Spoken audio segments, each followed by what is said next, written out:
My name is Carolyn. I'm 35 years old. And on the day this story begins, I had just buried my husband halfway around the world. I had been awake for over 30 hours, my body heavy from jet lag, my eyes stinging from the tears I had forced back during the long flights from Singapore to Portland. My phone battery was hanging on at 12% when I opened our family group chat and typed the simplest of requests. Flight lands at 5 p.m. Can someone pick me up? It took less than a minute for my brother Troy to reply. We're busy. Try Uber. 10 seconds later my mother chimed in. Why didn't you plan better?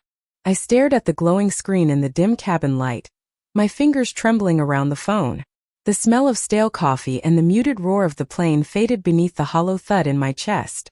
I typed back a 2-word lie, no worries, because that was easier than admitting that in that moment, I had never felt more alone in my life. What I didn't know then was that, within hours, my family would be forced to watch my tragedy unfold on their evening news, and the comfortable image they'd spent years projecting to the world would start to crack under the weight of the truth. Before grief tore my life apart, I had what most people would call a picture-perfect marriage. James and I met in college. He was the kind of man who could turn an accident into a story worth telling. One autumn afternoon, he'd spilled an entire coffee over my economics textbook, stammered out an apology, and insisted on buying me a new one. That promise somehow turned into dinner. Dinner became more dinners. And by the time we graduated, we knew. We got married the summer after. Bought a little 2-story house in Portland with a scruffy patch of lawn that I turned into a garden. I loved coaxing life from the soil. James always teased that my tomatoes were good enough to win the state fair. I worked as a marketing director. He thrived as a software engineer. Evenings were filled with game nights, weekends with hiking trips or lazy mornings reading together. We were saving, planning, dreaming. We'd even converted our home office so it could easily become a nursery when the time came. And then, last fall, James was offered a 6-month contract with a major tech company in Singapore, the kind of career leap you don't say no to. He left with my blessing. I'd arranged to work remotely for 3 months and join him halfway through. The night before he flew out, we had a quiet dinner at home. Soft music, candles, and that tender promise from him. 6 months will fly by. Then we start the next chapter. But the next chapter never came. 2 months in, during one of our morning video calls, James mentioned a headache. Probably just stress, he said, rubbing his temples. 8 hours later, his coworker called me from James's phone. My husband had collapsed during a meeting and been rushed to the hospital. By the time I arrived, 26 hours of frantic travel later, he was in a coma. A brain aneurysm, the doctors told me. They'd operated, but the damage was catastrophic. I stayed by his side for 5 days, holding his hand, whispering his name, praying for the impossible. On the 5th day, the machines went quiet. I buried him in Singapore because the cost to bring him home was more than we could afford, and because I couldn't stand the thought of leaving him alone in a hospital morgue while I scrambled to find money we didn't have. His funeral was small. A few coworkers, a couple of expats he'd befriended, and me. No family. My parents said flights were too expensive. My brother had critical work obligations. I should have known then what to expect when I texted from the plane. When I finally stepped off that last flight into the fluorescent chaos of Portland International Airport, I felt like a ghost drifting through a world that had moved on without me. My body was here, but my mind was still in Singapore, in the quiet cemetery where I'd whispered my final goodbye. At baggage claim, I spotted my 3 suitcases, one with my clothes, 2 crammed with James's belongings. I loaded them onto a cart and stared at my phone, hoping for a miracle. Instead, more messages in the group chat. Troy. Seriously, sis, we can't rearrange our schedules last minute. This is why planning exists. Mom. Your father and I have dinner with the Hendersons tonight. We RSVP'd weeks ago. Dad. The forecast says rain later. Drive carefully when you get home. Not one of them asked if I'd arrived safely. Not one asked if I was okay. When the top suitcase toppled off the cart, spilling James's clothes onto the polished floor, I sank to my knees. My fingers curled around the fabric, his favorite sweater, the tie he wore to special dinners, and the tears came hot and fast. That's when I heard a voice. Let me help you, ma'am. An airport worker named Gloria knelt beside me, her hands gentle as she gathered the scattered pieces of my life.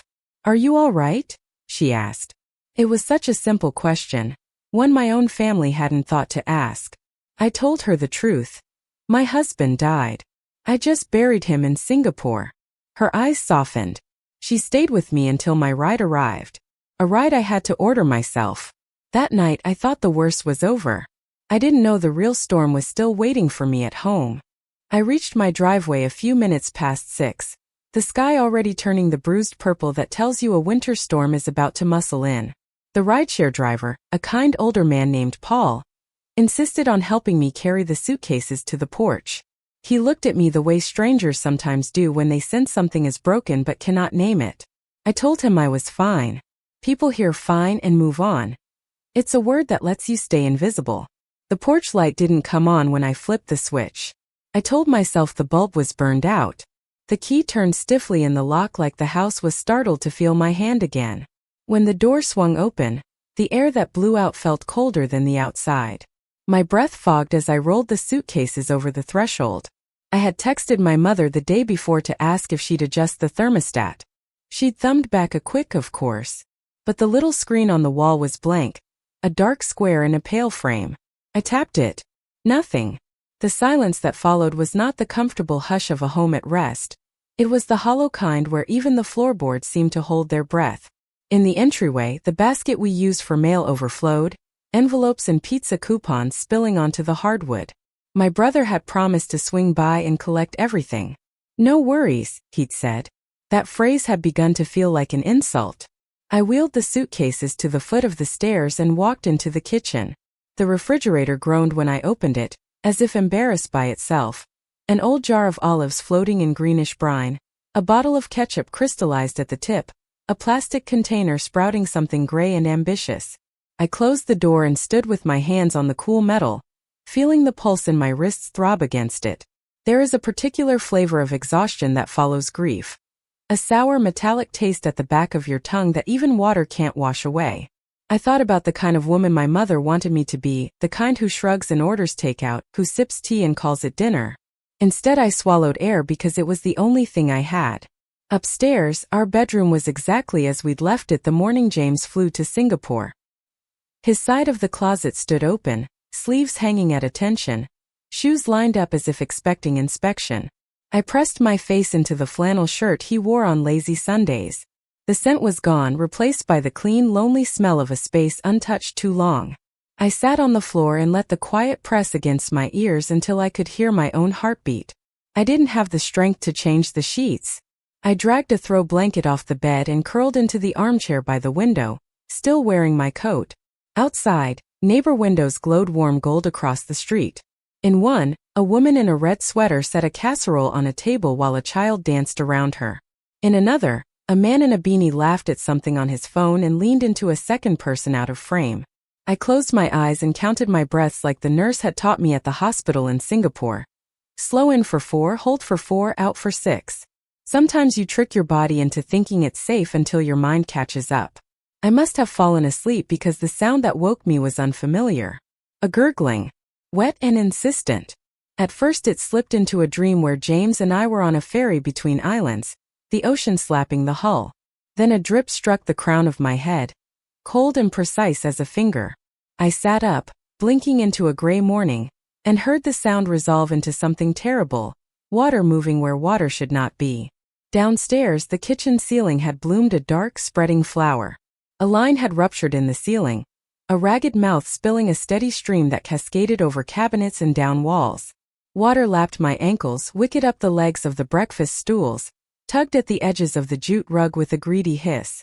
I stepped into it and the cold punched up my shins hard enough to steal breath. The air had the bitter tang of metal and old dust. I knew where the main shutoff valve was. James had shown me the day we moved in, his hands guiding mine around the wheel. "You're the hero if there's ever a leak," he joked. I splashed to the utility closet, knelt and grabbed the valve with numb fingers. The wheel was so cold it burned. It wouldn't budge. I tried again, teeth clenched, arms shaking. On the third attempt something gave. The flow thinned, coughed, and finally slowed to a sullen drip. Silence isn't restful after disaster. It's accusatory. I stood there dripping into my socks and watched water tick from the light fixture over the sink, and felt so far removed from my body that I might have been a guest in a stranger's catastrophe. The notifications on my phone fluttered alive. Weather alerts for the incoming winter front. The same storm my father had referenced when he told me to drive carefully. Everyone had known the cold would be brutal. No one had thought to make sure my heat was on. I called a plumber. The woman on the other end apologized like an old friend. "We're slammed, honey. Tuesday at the earliest." I did the mental math and felt something wobble inside me. It was Friday. I opened the family group chat and typed, "Pipe burst. House flooded. No heat. Plumber says Tuesday. Can I stay with someone for a day or two?" Troy answered after a few minutes. "Tonight is really bad timing. Lisa and I have the Wilsons coming over, big client. Also, the guest room is full of her crafting stuff. Sorry." As if his apology had weight enough to hold me above the freezing water. I tried my parents. My mother's voice reached through the line, bright and thin as a flute. "Oh honey, Bridge Club is meeting here tomorrow. We've been preparing all day, and your father's back is out. You should check if your insurance covers hotels for emergencies." She sounded proud of herself for suggesting it, a gold star pressed to her own forehead. My body wanted food, heat, and sleep in that order. The only thing available was stubbornness. I found a sleeve of crackers in a cabinet past the reach of the water. I ate them standing at the threshold to the hall, crumbs sticking to my lips like bad confetti. My toes were so cold they felt fat and slow inside my shoes. The lights flickered. Somewhere beneath the house, the furnace attempted something desperate and reconsidered. I told myself I would change into dry socks and find extra blankets. I told myself many things. What I did instead was carry my phone and a flashlight to the basement stairs. The wooden treads were slick. I went down sideways, hand tight on the rail, the air growing damp and mean as I descended. Water waited on the floor in a shallow, black sheen that reflected the flashlight back at me like an accusation. The electrical panel sat on the far wall, its metal door thin-lipped and smirking. I crossed the floor carefully, each step sending tiny waves ahead of me. Later, a paramedic would say this was where luck and grace tangled hands. Later, I would count seconds like beads on a rosary, and imagine how easily there might have been none left for me. I reached for the panel. My boot slid on algae-slick concrete. My left hand flew out and caught the box to stop the fall. Pain is supposed to have sound, a howl or a groan. The electricity had none. It lunged up through my palm and into my arm in a single white-hot line, fastening my jaw with a clamp so tight I couldn't even gasp. When it released me, I fell backward onto the wet floor, the back of my head striking something with a sharp, punitive crack. The flashlight skittered away and came to rest shining on the low ceiling, revealing a mosaic of spider webs jeweling in the cold. Time behaved badly. I heard my own breathing from a distance, shallow and ragged as if it belonged to a small animal. When I pressed my fingers to my temple, they came away smeared with red that looked too bright to be mine. The air smelled like pennies. I thought of James's hands. He had good hands, steady, warm, capable. I closed my eyes to see them and almost didn't open them again. Getting upstairs was an act of will so stupid and stubborn it felt like grief itself. I climbed on hands and knees, pausing when the edges of my vision tightened into a tunnel, continuing when the tunnel widened enough to see the next step. By the time I reached the living room, my whole body trembled, the violent, rattling shiver your system uses when it is running out of tricks. I dropped onto the couch, soaking it, and every muscle in my backside in a way that was almost a sob. A sound pierced the air. Thin, piercing, relentless. The carbon monoxide detector. I looked up at the ceiling, at the little white box I had forgotten existed, and watched its light strobe a calm, terrible rhythm. I knew what that meant. Every part of me knew, down to my bones, but my limbs had the sleepy stubbornness of a toddler who refuses to leave a warm bath. My phone lay on the coffee table, a blur of black rectangle. Reaching for it felt like swimming upstream in a river of wet wool. I will never understand how a distance that small can be so impossible. I tried once and my hand flopped uselessly. I tried again and the room warped slow and dreamy around me. The beeping grew soft, as if it were apologizing. I thought, if this is it, at least it will be quiet soon. The idea wasn't dramatic or cinematic. It was simply the very first thought that didn't require an argument to exist. "James," I said, or thought I said. And the next moment there was a pounding at the door, A human noise that sounded like a heartbeat turned into fists. Carolyn. Carolyn, are you in there? A voice I recognized but couldn't attach to a face. The door rattled against its frame. My vision narrowed to a keyhole of color. Somewhere, someone shouted numbers and acronyms into a radio, the syllables crisp and precise like soldiers on parade. The door burst open. Cold air and shouting in bodies and light. The world resumed its shape around other people's movement. Hands lifted me, wrapped me, placed a mask over my face. Oxygen rushed in with a taste like winter and tin. A paramedic said, "Stay with me, okay? Can you hear me?" And I wanted to tell him hearing had been the only thing I'd been doing all day, absorbing the loud absence of everything I'd needed. But the words stayed under my tongue. I learned the rest later. That Diane from across the street saw water streaming under my door and down the steps. That she called and knocked, and when I didn't answer, she dialed 911. That the firefighters broke the door with a ram and came into a house that felt like a refrigerator and breathed like a mine. I learned that one of the paramedics picked up my phone to call a contact and found the family group chat open to my last request. He had to look away to will the scowl off his face before he could be gentle again. I learned that my core temperature was low enough to scare them, that my blood carried poison my body hadn't signed up for, that the gash on my temple would leave a thin silver line like a comet's tail I'd carry on my skin. In the ambulance, the ceiling had rails of metal that flashed when we turned corners. The siren's voice rose and fell, a dissonant lullaby. A paramedic with kind eyes asked if there was anyone he should call. I mumbled that my family was busy. I watched his jaw tighten. He didn't say anything, just adjusted the blanket tighter around me like the act itself could prove something about the world's temperature. At the hospital, they took me into rooms that smelled like bleach and inevitability. The mask hissed. The monitors made their tidy little beeps, unbothered by the fact that I no longer trusted any sound to mean safety. A nurse named Jessica cleaned the cut on my head with careful hands. "This will sting," she warned, and I thought, good. Then I'll know I'm still here. "You've had quite a week," she said after I'd told her enough for her to see the outline of the hole. Her eyes didn't turn away from mine. If she judged anyone, she kept it to the privacy of her thoughts. "You're safe now." It is a strange thing to be told you are safe while your heart gallops and your body shakes and your mind can't find the door. But her voice pinned me like a note to a board. I watched the oxygen tube fog with my breath and let her words sit beside me on the bed. Toward evening, a reporter named Michael Chun came through the air with a cameraman in tow, collecting storm stories. The slips on ice, the car spun out on the bridge, the pipes that burst like fireworks without the color. He overheard a paramedic at the coffee machine say, "We pulled a widow out of her own living room. No heat, CO alarm screaming, family nowhere." The story of my afternoon lit up the part of his brain that understands what a city will listen to when it has already heard enough about weather. He went to my neighbor, to the paramedics, to the street outside my house where the porch was taped off with hateful yellow ribbon. He asked gentle questions and let people tell the truth. Someone showed him the texts. The camera did not lie, and neither did the small gray speech bubbles. When the 10 o'clock news aired, I slept for the first time in days, drugged by exhaustion and a blanket of warmed air. But the city, the same one that had watched me drift through its airport alone, watched a different story unfold on their screens. Local woman returns from overseas funeral to near tragedy at home.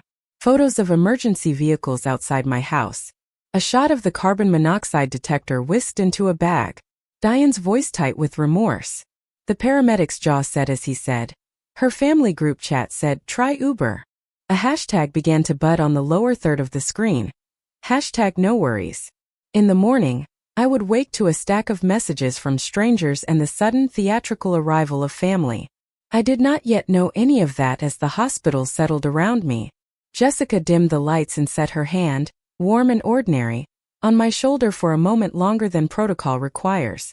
"You're safe," she said again. And this time the word cracked and admitted a sliver of light. I closed my eyes and said James's name to the quiet. It didn't hurt to say it. That felt like a kind of miracle. I woke to the sound of hurried footsteps and the low, urgent murmur of voices in the hallway outside my hospital room. My body still felt heavy, pinned by the weight of warm blankets and the lingering fog of painkillers, but the tension in those voices pulled me toward full consciousness. The door swung open, and my brother Troy was the first to appear. His usually perfect hair looked slightly mussed, his suit jacket thrown on over a t-shirt like he'd dressed in a hurry, or wanted it to look that way. Behind him came my mother, lips tight, clutching her handbag as if it might shield her from whatever waited inside the room. My father trailed last, silent, his expression caught somewhere between discomfort and calculation. "We just saw the news," Troy blurted. His voice was pitched too high, the way it got when he was panicking about something that might tarnish his carefully curated image. "They're making it sound like we abandoned you." I blinked up at him, my mind still slow to process. "You didn't come to the airport," I said. My tone was flat, factual, but his eyes darted away as if I'd just slapped him. "This is a complete misrepresentation." My mother cut in before Troy could respond. She addressed the nurse instead of me, her voice sharp and defensive. "We had no idea the house was in such condition. Amelia." She stopped, catching herself using the wrong name. "Carolyn knows we would have helped if we understood the situation." The nurse, Jessica, gave her a neutral smile that told me she'd been in rooms like this before. She adjusted the monitor by my bed without commenting, but I could see from the flicker in her eyes that she'd heard every word. My father, still by the door, finally spoke. "Are you going to be okay?" he asked quietly. It was the first time any of them had voiced anything close to concern since James died. But before I could answer, my phone began buzzing on the tray beside me, call after call from numbers I half recognized. Extended family, friends, people I hadn't spoken to in years. The story had spread faster than any of us expected. Screenshots of the group chat were everywhere. The #NoWorries hashtag gathering momentum like a snowball rolling downhill. In the hall, my mother's phone rang. She stepped out to answer it, but not far enough for me to miss her side of the conversation. "Yes, I saw. It's being blown out of proportion. We'll fix it." Troy hovered at the foot of the bed, shifting his weight from one foot to the other. "We need to get ahead of this," he said under his breath, as if I were part of his PR team. "The last thing I need is clients thinking I cut in. This is about you?" His mouth opened, then closed, the words folding back down his throat. Jessica reappeared with a clipboard. "Carolyn, we need to discuss your discharge plan," she said, her tone careful. "The doctor recommends you not be alone for at least the next 48 hours. Concussion monitoring, warmth, proper meals." "She'll come with us," my mother said quickly, stepping back into the room like she'd been waiting for her cue. "Of course, our family sticks together during difficult times." Jessica's gaze shifted to me. "Are you comfortable with that?" The silence stretched. My mother's eyes narrowed, waiting for me to say yes. Troy straightened, expecting agreement. My father looked at the floor. And in that quiet, something inside me snapped into place. Not like glass breaking, but like a lock turning. "I'd like to hear about other options," I said. Troy's eyebrows shot up. "You can't be serious. What exactly have you done for me since James died?" My voice was still calm, but I could feel my pulse in my throat. "When he collapsed, you didn't come. When I buried him, you said the flights were too expensive. When I asked for a ride from the airport, you told me to get an Uber. When the pipe burst, you had bridge club and business dinners." "That's not fair," my mother snapped. "You didn't ask," I said. "Not once. Not how I was doing, not if I was safe. You only showed up now because everyone's watching." Her mouth pressed into a thin line. "Families can't drop everything for every crisis. Your expectations are unrealistic." I leaned back against the pillows, the ache in my temple flaring. Needing someone to check my heat in the middle of winter is unrealistic? Hoping not to freeze to death in my own home. The social worker, Ms. Patel, entered just then carrying a folder. "We've had several community members offer help," she said. "A hotel stay while your house is repaired, meal delivery, transportation to appointments. We can arrange it all." "That won't be necessary," my mother said, her voice clipped. "Yes," I said at the same time. "It will." Troy stared at me like I just committed treason. My father finally looked up from the floor, his eyes unreadable. My mother clutched her handbag harder, as if the leather could anchor her. "I'm choosing kindness over obligation," I said quietly. "Support without conditions. People who show up because they care, not because they're afraid of how it looks." They didn't say another word. Not then. But I could feel the fury simmering in the room. the heat of their disbelief that I was choosing strangers over blood. And for the first time in years, that disbelief didn't make me doubt myself. It made me certain I was right. By the next morning, my decision had spread through the family grapevine faster than wildfire in dry grass. I hadn't even left the hospital when my Aunt Susan called my mother demanding to know why no one had picked me up from the airport. My cousin texted me directly. "Is it true you almost died in your own house? Why didn't anyone help?" I didn't bother answering. The truth was already out there, documented in news clips and the viral screenshots of our group chat. My side of the story no longer needed my voice. It had its own momentum now. Ms. Patel returned with the official arrangements.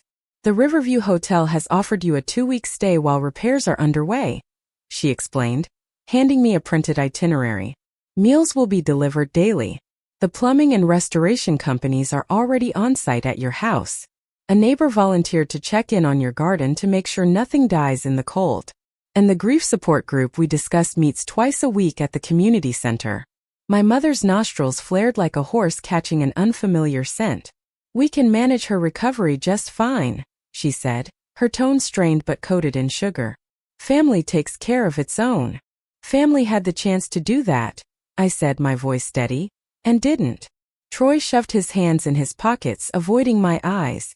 My father stood by the window, jaw tight, as though every word was a nail being driven into the image he'd spent decades crafting. Jessica entered with my discharge paperwork and a small potted plant.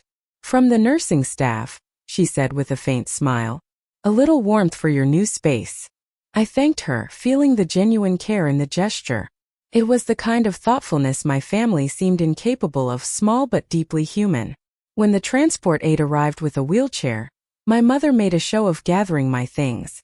"We'll drive behind you to the hotel," she announced like it was a favor. "That won't be necessary," Ms. Patel said, her voice even. "Transportation has been arranged. Carolyn will be in good hands." The expression on my mother's face was priceless. An almost imperceptible flinch followed by a brittle smile. Of course. The Riverview hotel room was everything my house wasn't. Warm, clean, inviting. A vase of fresh flowers sat on the desk beside a welcome card signed by the hotel manager.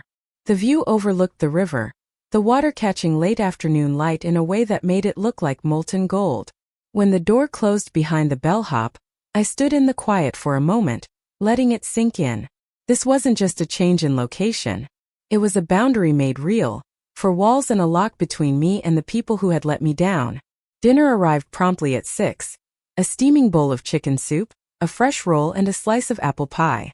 The delivery volunteer, an older woman named Maria, stayed for a few minutes to chat. She'd read about my story online and wanted me to know that not everyone out there is like that. Her presence, so warm and unhurried, loosened something tight in my chest. Over the next few days, I started to feel the edges of myself returning. The physical recovery was slow. My head still ached from the concussion, my hand tingled from the electrical shock, but my body was warm, fed, and safe. Each morning I watched from the hotel window as crews worked on my house. They stripped out the warped floorboards, replaced sections of drywall, and ran new insulation to prevent future pipe bursts. The restoration manager, a tall man named Robert, gave me daily updates. "We're reinforcing your plumbing against the cold," he told me. "And we're installing a smart thermostat you can monitor remotely." It felt like someone was building me a fortress, not just of wood and brick but of reliability. My family's contact during this time was minimal. My mother sent a generic thinking of you card, signed by all three of them in the same handwriting style they used for holiday greetings. Troy called once, ostensibly to check in, but the conversation quickly turned to whether his clients might have seen the news. My father sent me an email about important insurance policy changes, as though the only connection left between us was paperwork. I responded politely, but I no longer fed the conversations with details or emotion. I wasn't punishing them. I was protecting myself. At the community grief group, I met people who understood loss in a way my family never could or would. The facilitator, Eleanor, had this gentle way of cutting through the noise. "Grief strips away the unnecessary," she said one evening. "It forces us to see who really shows up when everything else falls apart." I realized then that what had happened to me wasn't just abandonment. It was a lesson in clarity. I'd spent years excusing their behavior, telling myself they were busy or didn't know better. But the truth was simpler. They had always shown me who they were. I had just refused to believe it. Now I believed it. And I was done asking them for anything they weren't willing to give. 2 weeks into my hotel stay, Robert called to say the house was nearly ready. "We've gone ahead and added a security system with remote monitoring," he said. "Courtesy of the team. We don't want you walking into any surprises again." I thanked him, feeling an unfamiliar warmth that wasn't about temperature. These people, neighbors, volunteers, strangers, had stepped into the space my family had vacated without hesitation. The night before I was due to return home, I stood by the hotel window, watching the river shimmer in the moonlight. For the first time since James died, the idea of going home didn't fill me with dread. My house would be warm, secure, and most importantly mine. And I knew this much. The next chapter of my life wouldn't be written with my family at the center. It would be built around the people who had proved themselves when it mattered. The morning I returned home, the air felt different, crisp but not biting, the kind of cold that wakes you without cutting through you. Robert met me at the curb, clipboard in hand, a proud grin on his face. "Welcome back to a fortress," he said, sweeping a hand toward the house. The first step inside caught me off guard. The smell was new, fresh paint, clean wood, a faint trace of lemon polish. The warped floors were gone, replaced by smooth oak boards that shone under soft light. The drywall was seamless, the kitchen ceiling spotless. A new thermostat glowed faintly on the wall, already humming warmth through the vents. "Security systems armed," Robert said, pointing to a small panel near the door. "You can control it from your phone. Cameras too, front and back." I thanked him, my voice catching slightly. Not because of the upgrades themselves, but because someone had taken the time to think about what would make me feel safe. That was the real gift. As I unpacked over the next few days, I noticed the small touches left by the restoration crew and volunteers.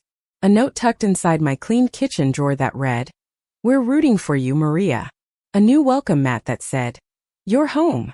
Even my garden beds had been tidied, ready for spring planting.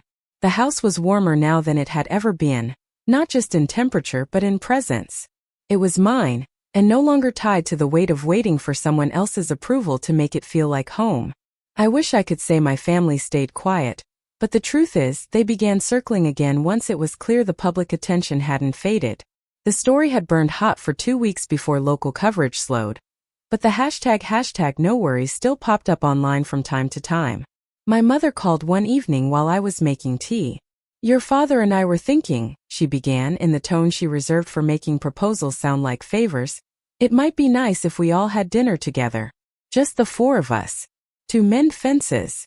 I stirred honey into my cup, letting the silence stretch. "Dinner would require fences worth mending," I said finally. "I'm not sure those exist anymore." She sighed, loud enough for me to picture her pinching the bridge of her nose. "Carolyn, holding grudges isn't healthy. Neither is pretending things didn't happen," I replied. We ended the call on a polite note, but I knew what it really was. An attempt to pull me back into the orbit I'd finally escaped. 1 week later, a letter arrived from my father. An actual handwritten letter, not a text or email. His penmanship was deliberate, each word pressed into the paper like he wanted it to last. He admitted, without excuses, that they had failed me. Not just in the practical moments but in the moments that required presence. "The man you married would be proud of the woman you have become," he wrote. "Perhaps someday, if you're willing, we can find a way forward. Not as we were, but as we could be." I read it 3 times before setting it aside. It wasn't an apology that erased anything, but it was the first thing from him that didn't feel performative. Still, I didn't rush to respond. I had learned that my healing didn't have to be on their timetable.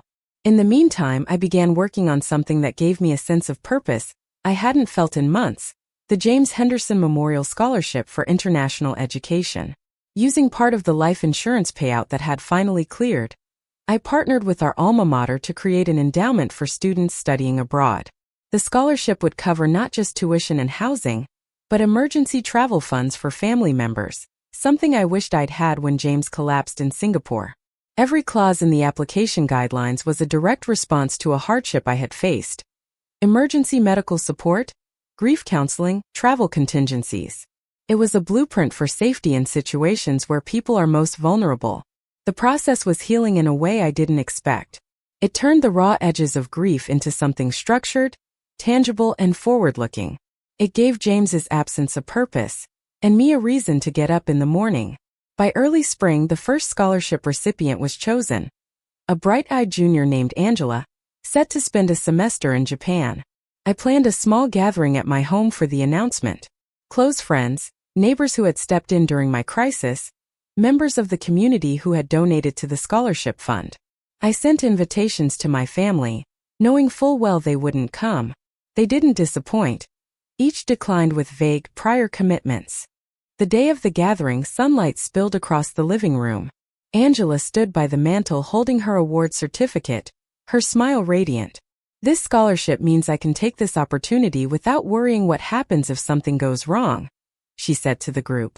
Her words landed like a quiet echo in my chest. I thought of James and knew, if he could see this, he'd be smiling too. As the guests mingled, I realized something. My life was no longer orbiting around the people who hadn't shown up. It was firmly planted among those who had.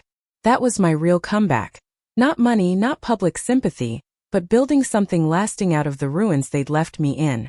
It happened 2 weeks after Angela's scholarship celebration, on a night I hadn't given my family a single thought. I was sitting at my kitchen table sipping chamomile tea, scrolling through pictures from the gathering, Angela's glowing smile, Maria laughing with Robert by the garden, Diane from across the street holding a plate of my homemade lemon bars, when my phone lit up with an unknown number. "Carolyn." The voice was hesitant, male, and oddly formal. "This is Michael Chun from Channel 7. It took me a second to place him, the reporter who'd covered my near tragedy months ago. "Yes," I said cautiously. "I thought you should know. We're running a follow-up segment on the scholarship you started," he said.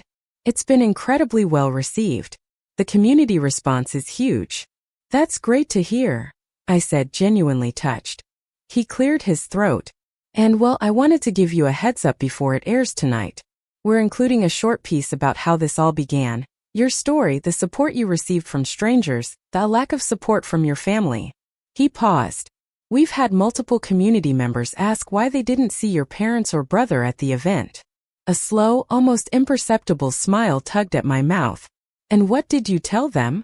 "I told them to watch the segment," he replied. "They can answer for themselves." The piece aired at 9 p.m. It wasn't harsh, but it didn't pull punches either. Old footage of my flooded kitchen and the yellow caution tape outside my house played beside the headline. "Turning pain into purpose. Widow creates scholarship after being abandoned by family," Michael narrated. When Carolyn Henderson returned from burying her husband overseas, she found herself alone, without support from the people she expected to be there the most, her own family. In the months since, she has turned that experience into a force for good, creating a scholarship that ensures no one will be left stranded during a crisis far from home. Clips from the scholarship celebration flashed across the screen. Angela speaking about her dreams, neighbors applauding, my friends hugging me. Then came the question that made the segment go viral all over again. And where were Carolyn's family during this milestone? We reached out for comment, her parents declined. Her brother said only, "We have busy lives." By the next morning, the clip was everywhere. People were tagging me on social media, sharing their own stories of being let down by family. The hashtag no worries was trending again, alongside a new one, hashtag busy lives. It didn't take long before the consequences started catching up to them. One of Troy's biggest clients commented publicly under the clip, "Is this the same Troy who canceled our meeting last year because of family obligations? Wow." Others chimed in, questioning his reliability and values. Within days, a post appeared on LinkedIn announcing that Troy was stepping back from client-facing roles to focus on strategic planning. I didn't have to read between the lines to know what that meant: damage control. My mother's precious bridge club, the one she prioritized over letting me stay during the flood, quietly replaced her as host for their spring luncheon. A neighbor from her street told me she'd overheard someone at the club say, "We can't have that kind of publicity attached to our charity work." As for my father, his boss, a man who donated to the scholarship, sent me a discreet email. For what it's worth, Carolyn, you've handled this with more dignity than many would in your position. Your father might learn from that. I hadn't planned any of it. I hadn't plotted or schemed. I had simply lived my truth out loud, and the truth had done the rest. But that was the quiet beauty of it. I didn't have to twist the knife. My family's own neglect was enough to cut them. The calls started that week. First from Troy, his voice tight. "You need to do something," he said without preamble. "This narrative is out of control. People think we're monsters." "Maybe stop behaving like monsters," I said evenly. "This isn't a joke, Carolyn. I'm losing business over this." "That's not my problem," I replied and ended the call. 2 days later my mother tried. "You've made your point," she said, her tone brittle. "Now you're just embarrassing us." "No," I said. "You're embarrassing yourselves. I'm just busy building something worth being proud of." She hung up without another word. Meanwhile, the scholarship fund doubled in donations. Local businesses wanted to partner with me. I was invited to speak at the university's international program about my experience and the importance of community. Standing at that podium, looking out over rows of young faces full of ambition, I felt something shift inside me. For so long, my identity had been tied to the pain of what I'd lost: James, the life we planned, the illusion of a supportive family. But here I was, turning it into something that would outlast me. That night, I sat at my kitchen table again, the same place I'd taken Michael's call, and wrote in my journal. Sometimes the most powerful revenge is simply living so well that those who hurt you have to watch. And the best part? I didn't even need them to be watching. It was a quiet Sunday morning when I saw his name on my phone. Dad. For a moment I considered letting it go to voicemail. The last time we'd spoken, he'd stayed mostly silent, letting my mother and Troy fill the air with excuses and half apologies.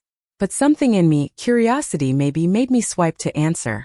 "Carolyn," he began, his voice lower and slower than usual. "I was wondering if we could meet. Just you and me. No one else." I leaned back in my chair, looking out at the garden where tiny green shoots were starting to push through the soil. "Why?" "I've been thinking about everything," he said. "About what I didn't do. About what I should have done." He hesitated, and I could hear him draw in a deep breath. "I don't expect you to forgive me overnight. But I'd like a chance to try." The wariness I felt was automatic. "This isn't about the news coverage?" I asked. "No," he said firmly. "This is about me realizing I didn't just fail as a father when you came home from Singapore. I failed long before that." We agreed to meet at a small cafe near the river. I arrived early, partly to give myself a moment to decide if I even wanted to walk through the door when he got there. When he arrived, I noticed he looked older, not in the way that time changes a person, but in the way guilt seems to weigh down the corners of someone's mouth and eyes. He ordered black coffee, no sugar, and sat across from me without the shield of small talk. "I've been replaying those days over and over," he began. "You needed us and we made excuses. I can't speak for your mother or Troy, but I can speak for myself. I was a coward. I didn't want to face how badly we'd let you down, so I pretended it wasn't as serious as it was. I listened quietly. Part of me wanted to demand why he couldn't have realized this months ago, when I was shivering on a hotel bed, clinging to the only kindnesses strangers had given me. I can't undo any of it," he continued. "But I want to help now if you'll let me. Not for show, not because of what people think. For you. What does that look like to you?" I asked. He pulled out a folded envelope and slid it across the table. "I want to contribute to the scholarship," he said. "In James's name. Anonymously if that's what you prefer." The envelope was thick with checks. More money than I expected. I didn't touch it right away. "Why anonymously?" "Because this isn't about me getting credit," he said. "And because I know your mother would see it as some PR stunt if my name was attached." Something in my chest shifted. Not forgiveness exactly, but a small loosening. "You understand this doesn't erase anything," I said. He nodded. "I'm not asking for erasure. I'm asking for the chance to build something better going forward, even if it's small." For the first time in years, our conversation didn't feel like a performance. No posturing, no sideways justifications. Just a man trying, clumsily but sincerely, to bridge a gap he'd once helped widen. I took the envelope. I'll use it, I said. But not because I'm letting you back in without boundaries. This is for James's legacy, not to patch the family's reputation. That's fair, he said, and for the first time, I saw relief in his eyes instead of defensiveness. When I got home, I placed the envelope on my desk and stared at it for a long time. Part of me wondered if this was the start of something new with my father, or just a singular act of conscience that would stand alone. Either way, it didn't change my bottom line. I would never again depend on them for my survival, emotional or otherwise. Still, as I typed the scholarship's updated balance into my records, I realized something else. The money was a tool, yes, but the real shift had already happened months ago, in that hospital room when I'd said no to going home with them. That was the moment I'd chosen myself. And nothing, not their belated regrets, not public opinion, not even the memory of James, could take that choice away. It was just past noon on a Thursday when I got the email. The subject line read, "Exciting partnership opportunity," and the sender was my mother. I almost deleted it unread. But curiosity got the better of me and I clicked. The message was short, dripping with her particular brand of faux enthusiasm. Carolyn, Troy and I have been in touch with some people from the Chamber of Commerce. They're hosting their annual spring charity gala next month, and we think it would be perfect to feature your scholarship as the beneficiary. Great publicity for the fund and a chance for the family to show we've moved past all that unpleasantness. I've already tentatively told them we'll attend together and speak on stage as a united front. You be the face of it, of course, but we'll be right there with you. Love, Mom. I read it twice, letting each word settle like sediment in dirty water. It wasn't about James. It wasn't about the students who would benefit from the scholarship. This was about them using my work, and my hard-earned reputation, to launder their own image. I closed the laptop without replying. 2 days later, Troy called. "Hey, I heard Mom emailed you about the gala," he said. His voice pitched in that fake friendly register he used when trying to sell an idea. "I saw it," I said flatly. "This could be a big win for all of us," he went on. "You get exposure for the scholarship. We get to show the community that we've patched things up." I cut him off. "We haven't patched things up." There was a pause on the line. "You're still holding a grudge?" "It's not a grudge," I said. "It's a boundary. And I'm not going to stand on a stage pretending we're something we're not just so you can get applause for work you didn't do." He sighed, annoyed now. "This is why people think you're difficult." "No," I said. "This is why people trust me." I hung up before he could answer. The week of the gala arrived, and I thought I was in the clear, until an acquaintance from the university texted me. "Excited to see you on Saturday night. Can't wait to hear your speech." My stomach dropped. It turned out my mother had gone ahead without my consent. She had my name printed on the program, listed as founder of the James Henderson Memorial Scholarship, with a note that I would be delivering remarks alongside her loving family. That was the moment I decided if they wanted me on that stage, they were going to get the truth. The night of the gala, I arrived alone in a simple black dress James had always loved. My mother and Troy were already working the room, shaking hands, smiling like politicians. My father stood off to one side, looking uncomfortable in his tuxedo. When it was time for the program, the MC introduced us. My mother stepped up first, beaming at the audience. "This scholarship is such a testament to the strength of family," she began, glancing toward me with the kind of look meant to signal unity. I walked up slowly, took the microphone, and let my gaze sweep the room. "I'm honored to speak about the scholarship," I said. "It was born from loss, and from the generosity of strangers who stepped in when my family did not." A ripple went through the audience. My mother stiffened beside me. "I created this fund because when I was overseas burying my husband, I learned the hard way what it feels like to have no safety net," I continued. "Not everyone has people who will show up for them in a crisis.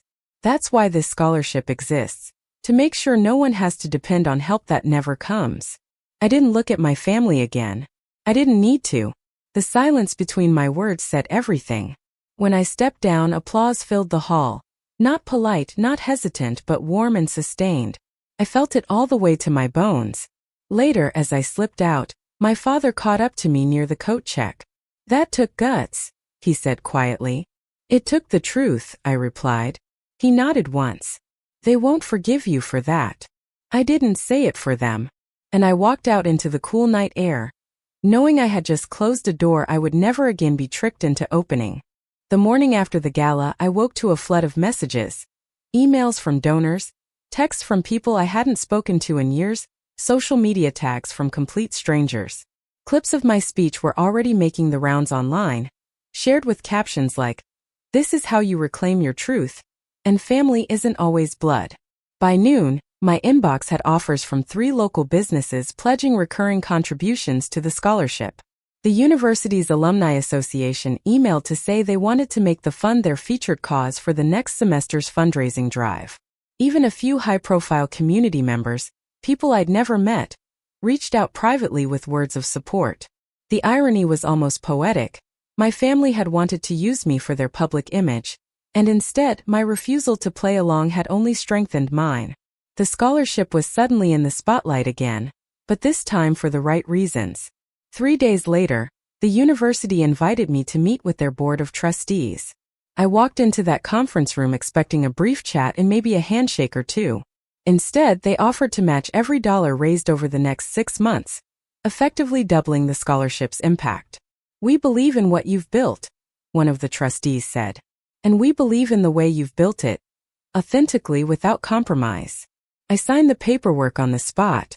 When I left the building, I stood on the steps for a moment, letting the winter sun warm my face. I thought about James, how he'd always told me that doing the right thing might be harder in the moment, but it would always pay off in the long run. This was proof.